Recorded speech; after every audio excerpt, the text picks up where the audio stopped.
Ya, Assalamualaikum warahmatullahi wabarakatuh. Alhamdulillahirrabbilalamin. Wassalatu wassalamu ala asrofil anbiya wal mursalin wa ala alihi washabihi ajmain amma ba'du. Segala puji marilah kita panjatkan kehadirat Allah. Alhamdulillah, pada kesempatan kali ini kita akan lanjutkan PPJJ pada bagian keduanya ya, mengenai relasi fungsi. Mudah-mudahan senantiasa Allah merahmati kepada kita semua dan kita semua mendapatkan ampunannya. Amin ya Allah ya rabbal alamin. Salat dan salamnya semoga tercurah limpah kepada Nabi besar kita Muhammad sallallahu alaihi wasallam. Semoga sampailah kepada kita selaku umatnya dan kita mendapatkan syafaatnya. Amin ya Allah ya rabbal alamin. Nah, bagaimana kabarnya hari ini anak-anakku? Mudah-mudahan kabarnya baik. Nah, langsung saja hari ini kita akan melaksanakan pembelajaran jarak jauh ya, mengenai pembahasan bagian kedua, yaitu mengenai fungsi ya. Kemarin kalian sudah mempelajari mengenai relasi, yaitu masih ingat relasi itu apa? Yaitu himpunan anggota berpasangan ya. Tetapi kalau fungsi di sini adalah relasi khusus. Coba kita lihat di sini. Fungsi ini ada yang mengatakan pemetaan ya. Nah, dari himpunan A ke himpunan B adalah relasi khusus yang memasangkan setiap anggota A dengan tepat satu anggota B ya, seperti itu. Kemudian ada yang menyatakan lagi sebuah fungsi F X ke Y ya, adalah suatu aturan yang memasangkan tiap anggota X ya, atau anggota asal, daerah asal dengan tepat sebuah nilai di Y dari himpunan kedua atau daerah kawan ya. Nah, himpunan nilai yang diperoleh disebut daerah hasil atau rank ya. Jadi di sini ya, untuk di fungsi ini jadi lebih khusus ya. Jadi di mana setiap anggota asal di sini disebut dengan domain memilih satu ya di anggota kawannya ya sebagai daerah kode mainnya ya. Jadi dari anggota asal ke anggota kawan ya, itu memilih satu saja ya. Kemudian di sini akan menghasilkan nilai ya, yaitu daerah hasil. Jadi 1,0, 2,1 ya, itu termasuk kepada rank ya, atau daerah hasil. Itu ya ilustrasinya. Oke, langsung saja kita ke contohnya. Di sini notasi fungsi ya, fungsi atau pemetaan dapat dinotasikan dengan huruf kecil, baik itu F, G, H dan sebagainya. Misalnya di sini F fungsi dari X ke Y dibaca memetakan ya anggota X ke Y maksudnya. Ini F itu menyatakan fungsi. Maka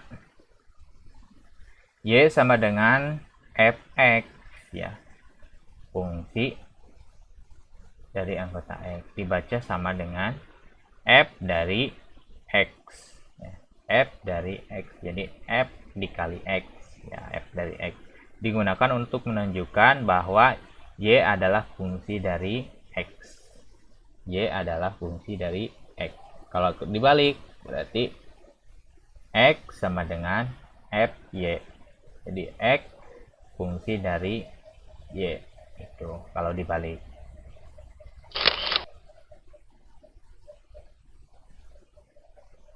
Nah, jadi untuk fungsi juga tetap ya penyajiannya atau dinyatakannya dengan 3 cara ya, penyajian ya. Bisa dengan diagram panah, bisa dengan diagram Cartesius dan himpunan pasangan berurutan ya.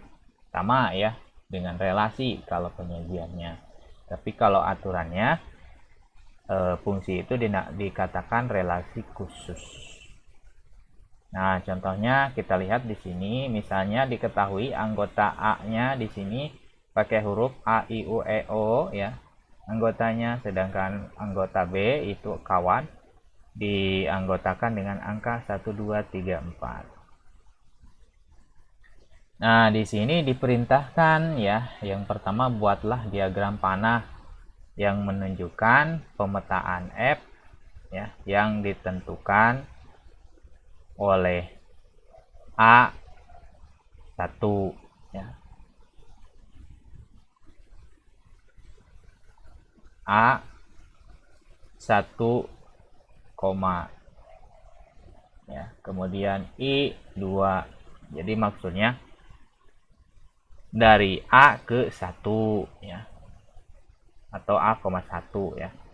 Kemudian 2, I ke 2, U ke 1, E ke 4, O ke 2. Jadi dibuatlah diagram panahnya ya sesuai dengan data ini. Nyatakan pula dengan diagram Cartesiusnya. Berarti kita tinggal buat saja ya dua diagram, yaitu diagram panah dan diagram Cartesius. Berarti seperti ini ya. Nah, yang C itu nyatakan pula fungsinya atau F-nya sebagai himpunan pasangan berurutan. Jadi HP-nya. Nah, berarti karena tadi ya sudah ada ya perintahnya, kita buatkan diagram panah. Jadi A ke 1, I ke 2, U ke 1, E ke 4, O ke 2. Nah, betul ya. Jadi kan dimintanya dalam bentuk diagram panah. Kalau diagram Cartesius berarti seperti ini ya, tetap ya. A, I, U, E, O-nya sebagai anggota asal ya, atau kodomain ya, sebagai X. Nah, kodomainnya di sini dengan angka ya. 1, 2, 3, 4, 5 ya. Jadi dipasangkannya dan disajikannya dalam bentuk Cartesius ya. Kalau ini mah diagram Cartesius. Nah, kalau pas himpunan pasangan berurutan ya, di sini berarti A,1, I,2, U,1 dan seperti itu. Oke ya, itu contoh-contoh penyajiannya. Nah, jadi di sini ada lagi di sini istilahnya kalau ditanya berapa banyaknya pemetaan dari dua himpunan. Jadi kemungkinan ya pemetaan dari dua himpunan. Misalnya di sini jika jumlah anggota A sama dengan A ya, dan N menyatakan anggota B ya sama dengan B kecil, maka banyaknya pemetaan yang mungkin terjadi. Misalnya tergantung kepada relasi atau fungsi pemetaannya. Misalnya himpunan A ke himpunan B berarti B pangkat A ya. Ya, jadi B pangkat A ya kalau A ke B himpunannya. Kebalikannya, kalau B ke A berarti A pangkat B ya, seperti itu. Cara menentukan banyaknya pemetaannya. Contohnya di sini. Berapa banyak pemetaan yang mungkin terjadi untuk pemetaan berikut? Dari himpunan A, misalnya di sini ada satu anggota A saja. Dari himpunan B juga ada satu anggota. Berarti himpunan dari A ke B, berarti B pangkat A. Ya, berarti 1 pangkat 1. Berarti hasilnya 1 ya, seperti itu. Kemudian yang B, dari himpunan C satu anggota dan himpunan D adalah 2 anggota. Berarti kalau dari C ke D ya, berarti D pangkat C. Berarti 2 pangkat 1 ya 2. Nah, untuk lebih detailnya kita lihat ini hasilnya. Ternyata banyak ya pertanyaannya. C itu ada 2 anggota untuk himpunan E ya, A, B dan F-nya ada satu anggota, satu aja. Himpunan G dan H ini ya. Untuk G itu satu anggota, cuma satu, yang H-nya itu ada 3 anggota ABC. Oke, kita jawab ya. Di sini sudah ada. Ternyata jumlah anggota A ya cuma 1, anggota B juga 1 ya. Karena himpunannya tadi dari A ke B, berarti B pangkat A ya, berarti 1 pangkat 1. Jadi hasilnya 1. Nah, untuk anggota C 1, anggota D 2. Berarti pemetaannya adalah 2 pangkat 1. Berarti 2 ya. Hasilnya banyaknya pemetaan. Oke. Selanjutnya, jumlah anggota E itu ada 2 anggota dan anggota F itu ada 1. Berarti 1 pangkat 2 ya. Seperti itu ya. Tetap 1. Jadi pahami ya. Jumlah anggota G ini ada 1 ya. Anggota H juga ada 3. Berarti 3 pangkat 1 karena G ke H ya. Nah, jadi hasilnya 3. Tetap banyaknya pemetaan yang mungkin ya. Dan seterusnya. Banyaknya anggota I ya. Ini ada 2. Banyaknya anggota J ada 2. Berarti I ke J. Berarti J pangkat I. Ya, berarti 2 pangkat 2. Hasilnya adalah 4. Jumlah anggota K sama dengan di sini ada 5 anggota. Anggota L ada 3 anggota. Berarti 3 dipangkat 5 karena hubungan himpunannya dari K ke L. Berarti 3 dipangkat 5. Ya, seperti itu. Berarti hasilnya 243 ya kemungkinan pemetaannya ya. Dan seterusnya. Jadi dipahami ya.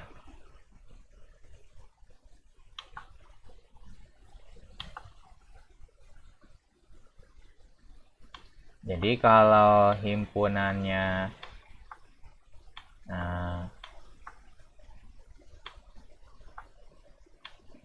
A ya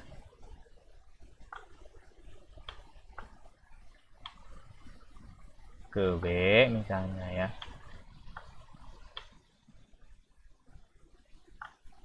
Nah, berarti pangkatnya misalkan himpunan A kita tulis pakai A kecil nilainya ya, jumlah anggotanya. Himpunan B kita tulis dengan B kecil misal. Nah, berarti jumlah pemetaannya adalah B pangkat A ya. B pangkat A. Nah, seperti itu. Jadi kalau jumlah anggota A-nya adalah 1, jumlah anggota B-nya juga 1, berarti 1 pangkat 1, hasilnya 1. Seperti tadi ya, kalau ini ya. Jumlah anggota E dan anggota F ya. Anggota F-nya ada 2, anggota E-nya ada 2, anggota F-nya ada 1. Berarti 1 dipangkat 2 kan ya, berarti 1. Itu ya. Bisa dipahami ya. Nah, yang selanjutnya yaitu sebenarnya ini ke part 3 ya. Merumuskan suatu fungsi ya.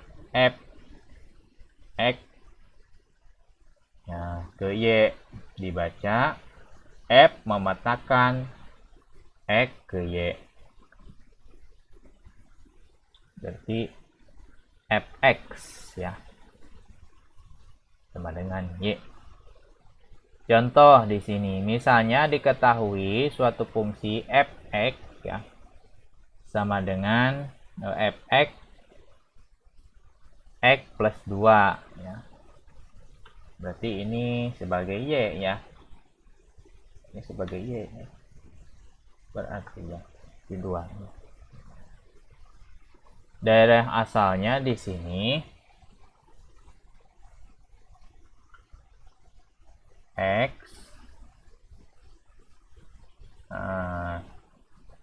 menyatakan 1 kurang dari x kurang dari 6, sedangkan x elemen anggota himpunan A. Jadi ini menyatakan elemen atau menyatakan anggota himpunan A.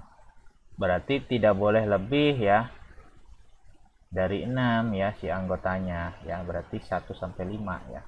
Karena ini X kurang dari 6 ya, seperti itu. Tentukan rumus fungsinya. Tentukan daerah asal fungsi. Tentukan daerah hasil atau rangnya. Jika fx sama dengan 15, maka tentukan nilai x-nya. Oke, kita jawab ya. Yang pertama rumus fungsi. Fx sama dengan x plus 2. Jadi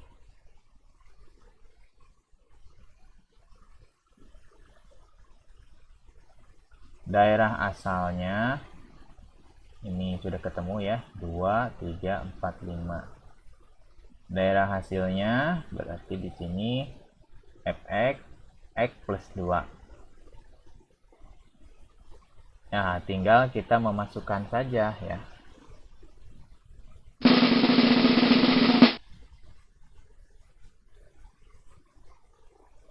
Oke, karena di sini 1 kurang dari x ya. Otomatis ya. Si anggota kawannya itu ya. Si anggota asalnya itu berarti dari 2 ya. 2 sampai kurang dari 6 berarti sampai 5 ya. Seperti itu. Nah, rumus fungsinya kan sudah tadi jelas ya. X plus 2. Ya tinggal kita tulis fx sama dengan x plus 2. Daerah asalnya berarti kita tulis dari 2 angkanya ya. 2, 3, 4, 5 ya.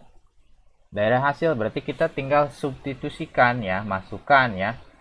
Si nilai ini ya. Nilai anggota asal ke rumusnya ya. Kita masukkan ya. Di angka-angkanya untuk menyatakan angka x-nya dengan 2, dengan 3, dengan 4, dan dengan 5 ya. Seperti itu. Kan menyatakan daerah hasil. Berarti kita masukkan ya, substitusikan fx sama dengan x-nya ganti dengan 2. Berarti 2 tambah 2 berarti 4 yaitu ya. Kemudian dengan 3 ditambah 2 ya. Berarti si x-nya diganti dengan 3 ya, seperti itu. Dengan 4 hasilnya 6, dengan 5 hasilnya 7. Berarti 5 tambah 2 7. Oke. Jadi daerah hasil fungsinya adalah 4 5 6 7 seperti itu ya. Oke, sedangkan yang D itu adalah fx sama dengan 15 ya. Seperti itu. Berarti kita tinggal memasukkan aja ya dengan rumus fungsi yang tadi yang awal ya. Berarti si fx-nya kita ganti ya dengan 15 ya. Berarti nah, dari rumus ini ya fx x plus 2 ya, berarti kalau kita tulis seperti ini berarti 15 ya. Nah, kalau kita ingin nulisnya seperti ini ya. Fx berarti x plus 2. X plus 2. Biar paham ya. Berarti 15 ini menyatakan fx karena fx sama dengan 15. Berarti fx-nya sudah diketahui ini 15 ya. Sebagai fungsinya di sini ya, atau sebagai konstanta ya kalau dalam bentuk persamaan itu ya. Berarti kita tinggal pindah ruas aja ya untuk mencari nilai x-nya. Berarti nah, si angka 2 ini dipindah ruaskan ke sini ya. Nah, karena di sini positif ya, pindah ruas ke sini jadi negatif. Berarti x sama dengan 15 dikurangi 2 ya. Berarti x sama dengan 13. Berarti nilai x-nya adalah 13. Seperti itu ya caranya. Tetap dengan patokan rumus yang asal tadi. Oke. Sekian dan terima kasih. Selanjutnya kalian kerjakan soal latihan 3.2-nya ya. Oke. juga Bapak akan tampilkan. Nah, ini ya soal fungsi part pertama dulu ya, kita akan lanjutkan nanti untuk fungsi part keduanya atau part ketiganya di pembahasan bab ketiga ini. Nah, silakan kalian kerjakan ya latihan ini 3.2 ya dengan soal yang ini ya. Screenshot silahkan kalian tulis di buku dan cari jawabannya. Kalian kerjakan sampai nomor 5 aja ya. Nah, dikasih keringanan ya. Sampai nomor 5. Kemudian nanti hasilnya boleh dititipkan ke Bapak langsung atau mau dijapri lewat WA grup, WA ke Bapak pribadi ya, boleh. Oke, mungkin itu saja ya pembelajaran hari ini mengenai fungsi ya dan bentuk-bentuk penyajian serta cara pemetaannya ya. Sekian dulu dari Bapak. Wassalamualaikum warahmatullahi